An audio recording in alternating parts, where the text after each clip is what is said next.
구약 성경 817쪽에 있습니다. 시편 22편 1절에서부터 5절까지 말씀. 자, 우리 다 찾으셨으면 한 목소리로 읽겠습니다. 내 하나님이여, 내 하나님이여, 어찌 나를 버리셨나이까? 어찌 나를 멀리하여 돕지 아니하시우며 내 신음소리를 듣지 아니하시나이까? 내 하나님이여, 내가 낮에도 부르짖고 밤에도 잠잠하지 아니하오나 응답하지 아니하시나이다. 이스라엘의 찬송 중에 계시는 주여, 주는 거룩하시니이다. 우리 조상들이 주께 의뢰하고 의뢰하였으므로 그들을 건지셨나이다. 그들이 주께 부르짖어 구원을 얻고 주께 의롭게 하여 수치를 당하지 아니하였나이다. 아멘.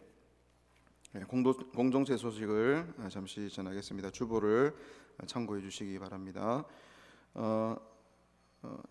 2번에 보시면은 선교 보고가 있습니다. 다음 주 1부, 2부 예배는 우리 남건민 선교사님, 안혜정 선교사님, 베트남 선교하시는 우리 선교사님께서 오셔서 설교해 주시고 또 선교 보고해 주시겠습니다. 위에서 좀 기도 많이 해 주시기 바랍니다.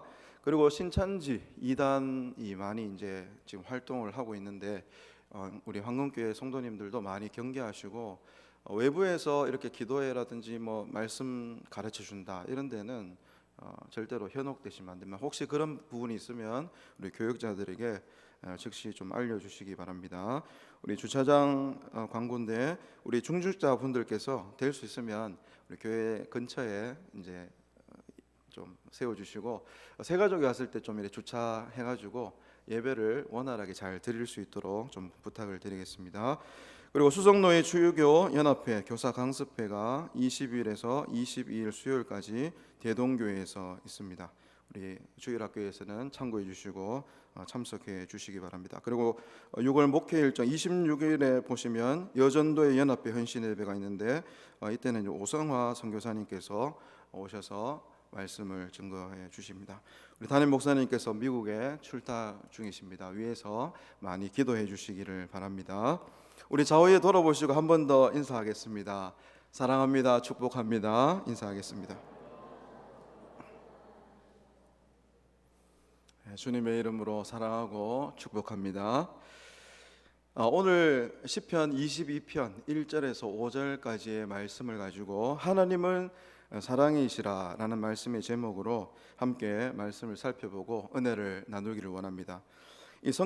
오늘 성경 읽은 22편 위에 보시면은 색깔 있는 글씨로 해가지고 시편 22편이 누구의 시라고 나와 있습니까? 다윗의 시다. 그리고 옆에 보면은 또 뭐라고 되어 있습니까? 인도자를 따라 아옐렛 샬에 맞춘 노래다 이렇게 되어 있습니다. 이 아옐렛 샬이라는 것은 사슴이라는 뜻을 가지고 있습니다. 아침의 사슴, 새벽의 사슴이라는 뜻을 가지고 있고 그러한 뜻의 곡조나 또 악기의 이름일 가능성이 있다라고 학자들은 이야기를 하고 있습니다. 이 아엘렛 샬이라는 악기는 옛날 다윗 시대 때 갑작스럽게 이렇게 어려움을 당했을 때 그 고통으로 애곡하는 이 여인들이 사용했던 악기였다라고 그렇게 이야기를 합니다. 그리고 이 22편은 본래 전체 오늘 다 못 읽었기 때문에 말씀을 드립니다. 이 두 개의 어떤 시편이 합쳐져 있는 듯한 그러한 느낌을 줍니다. 22편 전체가 두 부분으로 이렇게 분명한 차이를 나타내고 있기 때문에 그렇습니다. 1절부터 21절까지에 있는 내용은 탄원의 그러한 내용입니다. 그러니까 하나님 앞에 탄원하고 탄식하고 간구하는 그러한 내용이 기록되어 있고 22절부터 이하의 말씀을 보면은 감사의 노래가 여기에는 기록이 되어져 있습니다. 이 다윗의 시, 이 시인의 깊은 탄식과 또 기도가 함께 어울려 있는 21절까지는 메시아에 대한 예언들이 곳곳에서 등장하게 됩니다. 더구나 다윗이 많은 어려움을 겪기는 했지만 이 시편에 나타나는 그 어려움을 다윗이 정말 직접 그렇게 겪었을까 의문이 좀 들기도 하지만 이것은 뭐 확실한 것은 아닙니다. 뭐 그렇게 고통을 받았던 그 내용을 온전히 다 기록했을 수도 있고, 그렇지 않았지만 그렇게 고통당하고 아픔 가운데 있는 것들을 이렇게 상상을 통해서도 기록을 할 수 있는 것입니다. 만약에 다윗이 갑작스럽게 어떠한 고통을 받고 어려움이 만약에 생겼을 때 그 어려움은 과연 어떤 어려움이었겠는가 이렇게 생각해 봤을 때, 우리가 다윗의 삶을 볼 때에 이 자신의 아들 압살롬이 반역하는 그러한 것 때문에 굉장히 고통스러워하고 괴로웠지 않을까, 그러한 생각을 해보게 됩니다. 사랑하는 자녀가 반란을 일으켰다면 그처럼 처참하고 비참하고 절망적일 수가 있겠습니까? 물론 개인적으로 절망적일 수는 있지만 이 시편 내용은 다윗의 고난보다 훨씬 깊고 또 처절하고 처참할 정도로 그렇게 비참한 그러한 내용들이 기록이 되어져 있습니다. 이 시편이 담아내고 있는 갑작스러운 고난이 주는 그 처절함이 육신의 몸을 입고 이 땅에 오셔서 십자가에 달려 죽으신 예수 그리스도에게 옮겨지게 되었습니다. 어찌 보면은 이 다윗은 이 찬송을 부르면서 메시아 대망사상을 가지고 예수 그리스도께서 이 땅에 언젠가는 오실 것인데 예수님께서 받으실 그 고난을 미리 예언하면서 메시아에 대한 공감대가 있었을 것입니다. 우리는 이 시편 22편 말씀을 통해서 다윗의 탄원과 이 감사라는 관점에서 한번 살펴보고, 다시 한번 하나님께서 얼마나 다윗을 사랑하셨는지, 얼마나 우리를 사랑하시는지에 대해서 함께 살펴보는 귀한 시간이 되기를 바랍니다. 본문 1절 2절 말씀은 고통을 당하고 있는 인간의 울부짖음을 이야기합니다. 오늘 이 시편 22편의 전체적인 주제가 여기 오늘 1절과 2절에 모두 드러나고 있습니다. 다윗은 하나님으로부터 버림받은 것을 알고 절망 가운데 지금 탄식하고 있습니다. 그런 하나님이 자신을 멀리하고 도와주지 않으시고 자신의 신음에도 듣지 않으시고 응답하지 않으신다라고 그렇게 고백하고 있습니다. 다윗은 낮에도 부르짖고 밤에도 부르짖으며 하나님의 도우심을 그토록 간구했지만 하나님께서 끝내 그의 간구에 응답하지 아니하셨다고 애타게 부르짖고 있습니다. 이렇게 된 것은 그가 하나님으로부터 완전히 단절된 상태였기 때문에 그러한 고백을 했다는 것입니다. 그는 죽은 자였습니다. 그는 죽어서 버림을 받고 아무렇게나 내팽겨쳐진 그러한 상태였습니다. 그는 더 이상 하나님을 만날 수도 없었습니다. 그래서 오늘 읽진 않았지만 6절 말씀에 보면 다윗은 자신을 어떻게 표현하고 있냐면 6절 말씀, 나는 벌레요 사람이 아니라 사람의 비방거리요 백성의 조롱거리니이다, 이렇게 고백할 정도로 자신의 그 비참한 그 상황을 지금 하나님 앞에 또 많은 사람들 앞에 고백하고 있는 것입니다. 그가 자신을 벌레라고 말하고 사람이 아니라고 말하는 것은 욥기서에 나오는 이 욥의 표현과도 좀 흡사하다고 생각합니다. 욥기 25장 6절 말씀에 나오는 이 표현, 하물며 구더기 같은 사람, 벌레 같은 인생이랴, 이렇게 표현하고 있는 것과 같습니다. 이 구약 성경에서 벌레는 어떨 때 사용이 되냐 하면 부정하고 가증스럽고 아무런 가치 없는 존재를 상징할 때에 이러한 표현을 사용했습니다. 그리고 신약 성경에서도 이 벌레는 저주스러운 죽음과 연관지어서 그렇게 많이 사용이 되었습니다. 이처럼 오늘 이 시편 저자는 자신의 처지를 벌레에 비유하면서 자신의 가련함과 절망을 지금 스스로를 드러내고 있는 것입니다. 이 시편의 저자의 이런 부르짖음은 모든 인류의 마음 깊은 곳에서부터 나오는 근원적인 비참한 상태를 모두 다가 포함하고 있습니다. 실제로 우리에게 어떤 고통스러운 일이 닥쳤을 때에 그 고통을 느끼는 것이 아니라 우리의 존재 자체가 이미 하나님으로부터 분리되었다라고 그렇게 생각을 하는 것입니다.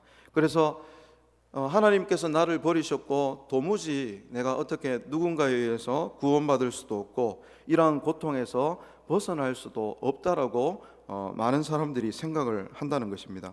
그래서 1절 말씀처럼 내 하나님이여 내 하나님이여 어찌 나를 버리셨나이까. 이 표현 어디서 많이 들어본 표현 아니겠습니까? 이러한 탄식이 다윗의 이 탄식의 이 고백이 예수님에게까지 이어지게 되는 것입니다. 이 탄식과 신음으로 이 땅에서 다윗과 같이 그렇게 고통스럽고 힘들게 우리는 살아갈 때가 참 많이 있다는 것입니다. 그렇다면 우리는 이러한 절망적인 상태에서 계속 머물러 있어야 되는가? 그렇지 않습니다. 우리가 구원을 받을 수 있는가? 누가 우리를 위로해 주고 누가 우리를 도와줄 수 있는가? 이러한 부분을 우리가 고민하고 알아보아야 할 필요가 있다는 것입니다. 지난번에도 제가 오후 예배 설교할 때에 세상에 그 어떤 누구도 우리를 위로해 줄 자가 없지만 우리를 위로해 주시는 분이 있다라고 말씀을 드렸습니다. 그분은 누구입니까? 네, 그분은 바로 삼위 하나님이십니다. 성부, 성자, 성령 하나님께서만, 그 삼위 하나님께서만 우리를 위로해 줄 수 있습니다. 여러분들 어디에 가서 나 좀 위로해 주십시오 라고 하면 그 상대방도 내가 지금 내 코가 석잔데 내가 위로받아야 되는데 누구를 위로해 줄 수 있습니까? 그렇게 이야기하는 것이 이 세상의 이야기인 것입니다. 그렇지만 우리는 예수님을 믿고 우리의 위로자가 누구이신지를 분명히 알기 때문에 하나님으로부터, 삼위 하나님으로부터 위로를 받을 수 있어야 됩니다. 그런데 이 삼위 하나님이 주시는 위로를 얻기 위해서 우리가 반드시 알아야 될 부분이 있습니다.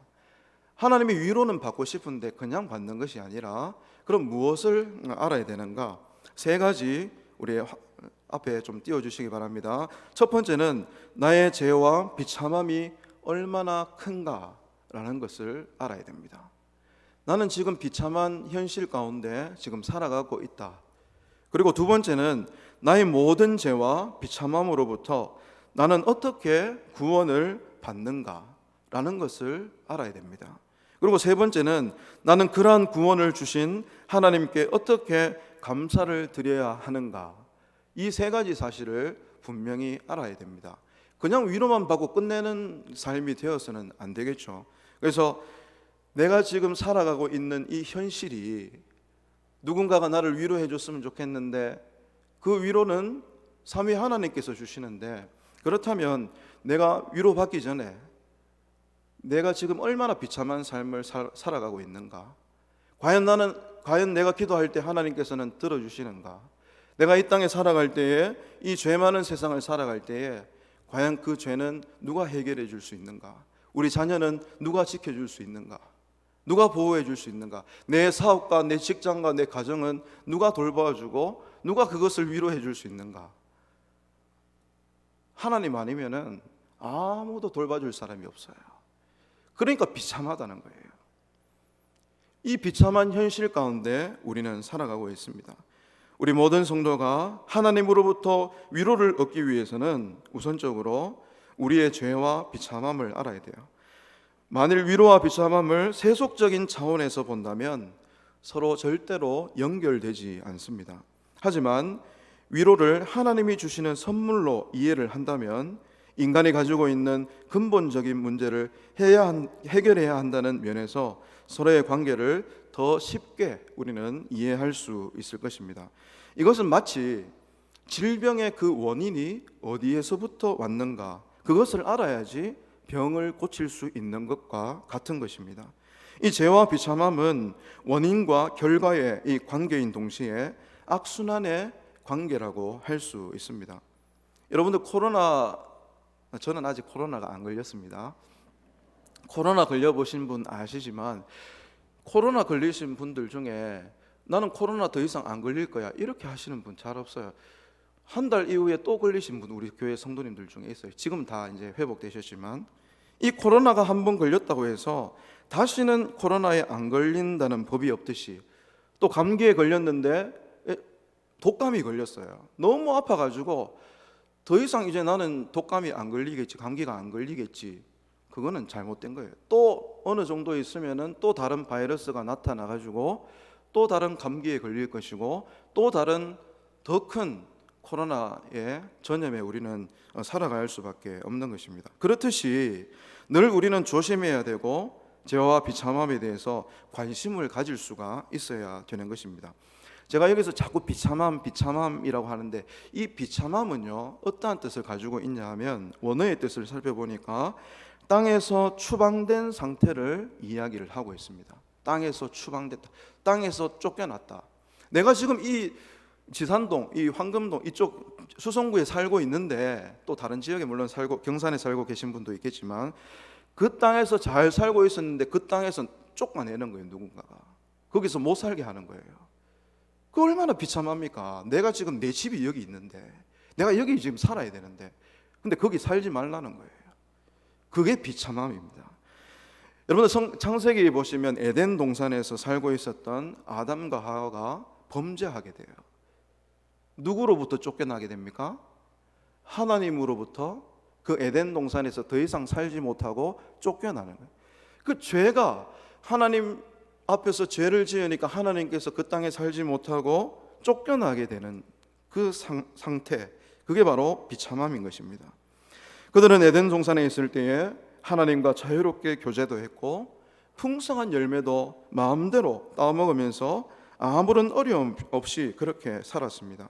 그러나 그들은 죄를 범함으로 그곳에서 쫓겨났고, 그들에게 주어졌던 혜택은 모두 다가 사라졌고, 이제 그들은 땀을 흘리며 수고해야지만 먹을 수 있는 그러한 환경이 조성되었던 것입니다. 게다가 그들에게 굶주림과 질병이 생겨나게 되었습니다. 그리고 결국 죽어서 흙으로 돌아가는 그러한 참으로 비참한 인간의 모습으로 살아가는 것이죠. 이 아담과 하와가 하나님의 언약을 어김으로 에덴 동산에서 쫓겨났다는 것은 이 이스라엘 백성들이 하나님의 언약을 어기고 바벨론의 포로로 붙잡혀 간 것으로 반복되게 됩니다. 다시 회복되는가 싶었더니 이 강대국들이 쳐들어와 가지고 이 포로로 이제 붙잡혀 가는 거죠. 왜 하나님께서 바벨론의 포로로 붙잡혀 가도록 그렇게 하셨습니까? 이스라엘의 범죄 때문입니다. 에덴 동산에서 아담과 하와가 죄를 범했더니 그 땅에서 추방되고 쫓겨나서 비참한 그런 생활을 했듯이 이스라엘 백성들의 삶이 늘 하나님 말씀 안에서 살라라고 그렇게 선지자를 통해서 말씀해 주시고 그렇게 권했지만, 죄악 앞에서는 그들의 삶이 무너지는 거예요. 하나님 말씀도 없고 믿음도 어디서 찾아볼 수도 없고, 그러니까 하나님께서 바벨론을 통해서 그렇게 포로가 되게 하셨습니다. 그래서 그들은 이방 나라에서 절망 가운데 슬피 울었습니다. 그들에게 유일한 위로는 바벨론에서 포로 생활을 마치고 그들의 고향 가나안으로 돌아가는 것이었습니다. 이것은 인간이 마귀의 수중에서 벗어나 주님의 품으로 돌아가는 것을 상징하기도 합니다. 그렇다면 우리는 어떻게 주님의 품으로 돌아갈 수 있겠습니까? 다시 에덴 땅, 에덴 동산으로 돌아갈 수 있습니까? 이 주님의 품으로 돌아가려면 먼저 자신의 죄와 비참함을 알아야 됩니다. 어떤 사람들은 인간이 죄인이라는 사실과 자신들이 비참한 상태에 놓여 있다는 그 사실을 인정하지 않으려고 합니다. 난 지금 잘 살고 있는데, 잘 먹고 잘 살고 있는데, 그것을 인정하지 않으려고 한다는 거예요. 그것은 그들이 정직하지 않기 때문입니다. 자기 자신을 자기가 속이는 거죠. 난 지금 비참한데, 난 지금 어려운데, 그걸 누구한테 이야기하지 않고 인정하지 않는다는 거예요. 조금이라도 정직한 사람은 인간의 죄와 비참함을 인정할 수밖에 없습니다. 하지만 인간의 양심과 이성을 통해서 이 죄와 비참함을 깨닫고 알 수 있는 것은 아닙니다. 이 인간의 양심과 이성은 정확하지 않기 때문에 그렇습니다. 그들은 이미 죄로 오염되었기 때문에 그 양심과 이성이 제 기능을 발휘를 하지를 못하는 것입니다. 그렇다면 우리의 죄와 비참함을 어디에서 알 수 있습니까? 우리는 그것을 하나님의 말씀인 율법에서 찾을 수가 있습니다. 사도 바울은 로마서 3장 20절 말씀에서 이렇게 기록을 하고 있습니다. 우리 화면을 보시고 다 같이 읽어보겠습니다. 시작. 그러므로 율법의 행위로 그의 앞에 의롭다 하심을 얻을 육체가 없나니 율법으로는 죄를 깨달음이라. 그리고 7장 12절 말씀을 다시 한번 읽어보겠습니다. 시작. 이로 보건대 율법은 거룩하고 계명도 거룩하고 의로우며 선하도다. 아멘. 이 의롭고 선한 율법은 우리의 불의한 그 실상을 왜곡 없이 깨닫게 해주는 것입니다.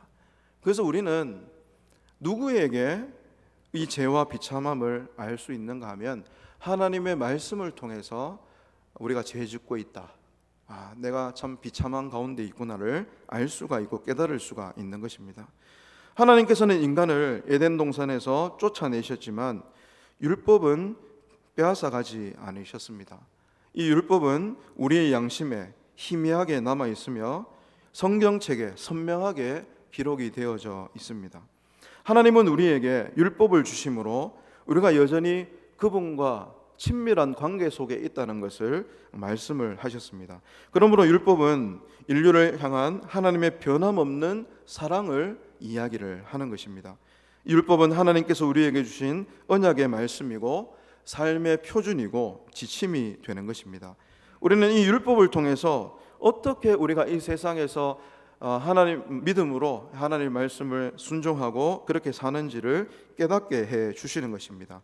우리는 이 율법을 지킴으로써 하나님께 더 가까이 나아갈 수가 있는 것이죠.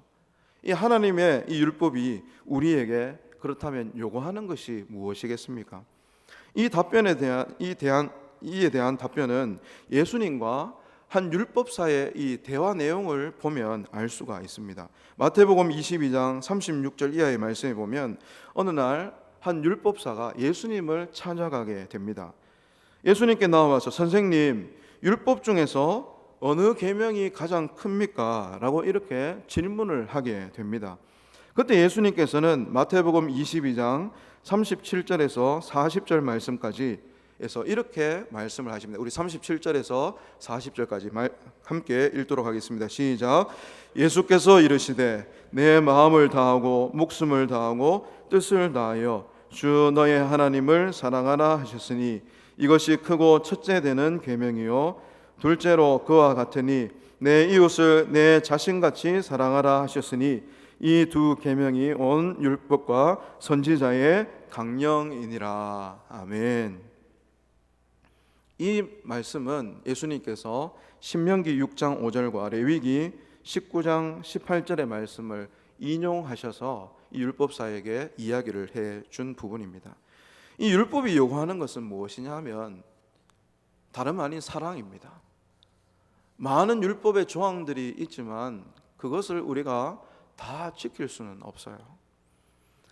이 율법이 요구하는 것은 사랑이라고 했는데 이 사랑은 하나님을 사랑하는 것과 또 이웃을 사랑하는 것으로 구성이 되어 있습니다.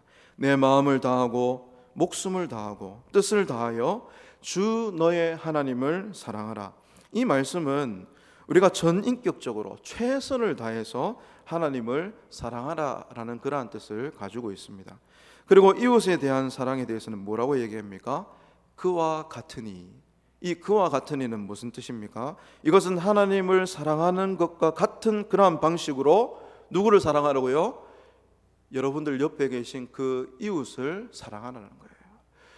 하나님은 최선을 다해서 주님의 몸된 교회도 섬기고 또 뭐 말씀도 지키려고 그렇게 많이 노력하는데 옆에 있는 이웃에게 대해서는 우리는 그렇게 잘 하지 못할 때가 참 많습니다. 그렇지만 하나님의 말씀, 예수님께서는 분명히 우리에게 우리가 하나님을 사랑하는 것처럼 그와 같으니, 그와 같이 그렇게 온 마음과 최선을 다해서 나의 생명을 바꿀 정도로 그렇게 이웃을 사랑하라라고 말씀합니다. 하지만 당시 이 유대인들은 겉으로 드러나는 행위를 굉장히 중요하게 생각을 했습니다. 그들은 다른 사람에게 어떤 실제적인 행동을 하는 것에 가치를 부여했습니다. 그들은 실제로 죽이지 않으면 살인하는 것이 아니다라고 이렇게 보았습니다. 실제로 여인의 몸을 탐하지 않으면 간음하지 않는 것이라고 보았습니다. 그러나 예수님께서는 마음에서 우러나오는 진심 어린 행위를 요구하신다는 것입니다. 예수님은 미워하는 마음을 품는 것 자체가 뭐라고 얘기하냐면 그게 바로 살인이다. 어떤 여인을 보고 음란한 그런 마음의 생각을 품고 있는 것도 간음하는 것이다. 그렇게 이야기를 하는 것입니다. 따라서 우리는 특히 마음을 지키는 것이 무엇보다도 중요하다라고 이야기할 수 있을 것입니다. 상대방에 대해서, 이웃에 대해서 우리 마음 속에 겉으로 경상도 사람, 대구 사람 잘 표현하지 못하지만 마음 속에 그 옆에 있는 분들, 권사님, 장로님, 집사님 사랑하는 마음, 그 마음 있는 게 중요하다는 거예요. 그럼 겉으로 잘 표현하지 못하지만 여러분 겉으로 표현하시기 바랍니다. 저도 집에서 잘 표현 못하는데 맨날 티티거리고 이렇게 하는데 그게 저는 사랑의 표현이에요. 근데 몰라주는 거예요. 제 마음을 하나님께서만 알아주실 줄 믿습니다. 그러니까 마음이 굉장히 중요해요. 겉으로 물론 겉으로 좀 더 잘하면 좋겠지만 겉으로 조금 못한다고 하더라도 마음을 잘 지키는 게 겉으로는 유대인들 여기 율법사 말고 그 바리새인들 서기관들 보면은 외식하는 자다 그렇게 책망을 받잖아요. 그런 마음 전혀 없는데 마음은 전혀 없는데 겉으로 보이기 위해서 그게 더 악한 것입니다. 그렇다면 우리는 율법의 모든 요구를 다 지킬 수 있는가? 앞에서 말씀드렸듯이 이 율법의 여러 가지 조항들 하나님께서 요구하는 것이 사랑이라고 했는데 우리는 이 율법의 모든 요구를 다 지킬 수는 없습니다. 왜냐하면 연약하고 부족한 인간이기 때문에 그렇습니다. 그렇지만 그것을 보면서 내가 지킬 수도 없는 것 하나님 왜 주셨나 이렇게 얘기하는 것이 아니라 내가 이 율법들 하나님의 귀한 말씀들을 보면서 내가 이러한 죄를 범했구나 그걸 보면서 깨닫는 거죠. 그리고 그 다음에는 앞으로의 삶이 더 좋아지고 앞으로의 삶이 더 하나님 말씀 순종하는 것으로 우리는 점점 믿음의 사람으로 또 성숙한 그리스도인으로 나아가야 되는 것입니다. 바울은 인간이 얼마나 큰 죄인인지를 말하기 위해서 로마서 앞부분에 죄의 목록을 기록을 하고 있습니다. 로마서 1장 28절에서 32절까지 말씀입니다.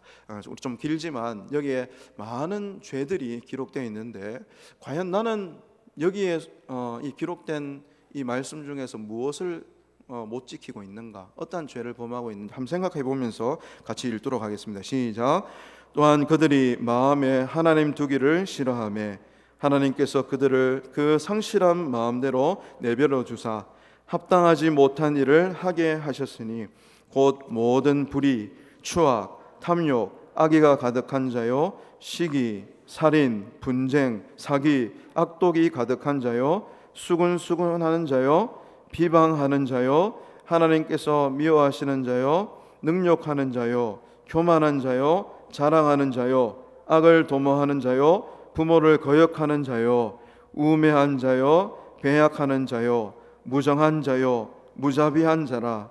그들이 이 같은 일을 행하는 자는 사형에 해당한다고 하나님께서 정하심을 알고도 자기들만 행할 뿐 아니라 또한 그런 일을 행하는 자들을 옳다 하느니라. 아멘. 우리는 태어날 때부터 근본적으로 선을 행하는 자가 아니라 악을 행하는 그러한 사람이었습니다. 우리에게 본성적으로 하나님과 이웃을 미워하는 경향이 있다는 것입니다. 따라서 우리는 율법의 모든 요구를 지킬 수 있는 능력을 가지고 있지 않습니다. 왜냐하면 우리는 무능하고 무력하기 때문에 그렇습니다. 그래서 우리는 본성적으로 무능하고 무력하고 게다가 악한 자들이기 때문에 외부로부터 우리를 살려주고 우리를 도와주고 위로해주고 구원해줄 자가 필요하다는 것입니다. 하나님의 도움이 필요하고 하나님의 위로가 우리에게 있어야 된다라는 것입니다. 여기 아까 여러 가지 죄악의 목록들을 다 읽어봤잖아요. 이 죄 못 지키면, 이 많은 율법들을 못 지키면 어떻게 됩니까? 사형에 처하잖아요. 죽는 거예요. 그냥 죽어야 되는 거예요. 그렇지만 그렇기 때문에 하나님이 필요한 것 아니겠습니까? 하나님의 위로가, 그래 너희들 그거 지키려고 노력하는 거 내가 안다는 거예요. 그렇게 살아가려고 노력하고 애쓰는 거 내가 안다는 거예요. 근데 그렇게 하지 않는 사람한테도 그렇게 얘기해 주시는 것이 아니라, 여러분들 모두 다가 그렇게 살아가려고 얼마나 많이 노력하십니까? 하나님 말씀에 순종하려고 많이 애쓰시잖아요. 그거를 하나님께서 아신다는 거예요. 하나님은 우리를 위로하시기 위해서 예수 그리스도를 이 땅에 보내주셨고, 하나님은 예수 그리스도를 통해서 우리를 죄와 비참한 고통 가운데서 구원해 주셨습니다. 이것은 누가복음 2장 25절에서 시므온에 대해서 이 사람은 의롭고 경건하여 이스라엘의 위로를 기다리는 자다라고 그렇게 말씀하는 그런 부분으로 나타납니다. 여기에 이스라엘의 위로다라고 하는 것은 이 메시아 강림을 뜻하는 것입니다. 시므온은 메시아가 오시는 것을 위로라고 그렇게 표현을 했습니다. 인간이 당하는 모든 고통은 하나님이 그를 버리셨다는 사망의 선언에 근원하고 있습니다. 그렇기 때문에 이 고통이라는 것은 하나님과 인간 사이에 단절로 생기는 것이기 때문에 오직 메시아이신 예수 그리스도께서 화목하게 하시는 그 사역을 통해서만 우리가 단절되었던 것들을 회복시킬 수 있는 것입니다. 그 외에 다른 길은 없습니다. 예수님은 우리가 치러야 할 그 대가를 대신 치러 주심으로 말미암아 우리를 하나님과 화목하게 하셨습니다. 오늘 우리가 앞에서 살펴본 이 시편 22편 1절 말씀에 보면 예수님의 십자가 위에서 고통 중에 울부짖던 그 모습을 다시 한번 생각나게 합니다. 여기에 나오는 내 하나님이여 내 하나님이여 어찌 나를 버리셨나이까 와 같이 이 예수님께서도 마태복음 27장 46절에서 나의 하나님 어찌하여 나를 버리셨나이까, 십자가의 고통 가운데 그렇게 절규하는 그 표현을 예수님께서도 하셨습니다. 하나님은 우리의 죄를 없는 것으로 여기지 않습니다. 하나님은 전능하신 능력으로 우리의 고통을 단번에 모든 것을 없애주시지 않습니다. 그러한 것은 결코 하나님이 일하시는 방식이 아닙니다. 하나님은 우리가 당해야 될 그 고통을 하나님께 한 분밖에 없는 그 독생자 예수 그리스도가 모두 짊어지시게 하셨습니다. 하나님은 우리를 지극히 사랑하시는 분입니다. 이 예수님을 죽게까지 하실 정도로 우리를 너무너무 사랑하시는 분이라는 사실을 여러분들이 믿으시기를 바랍니다.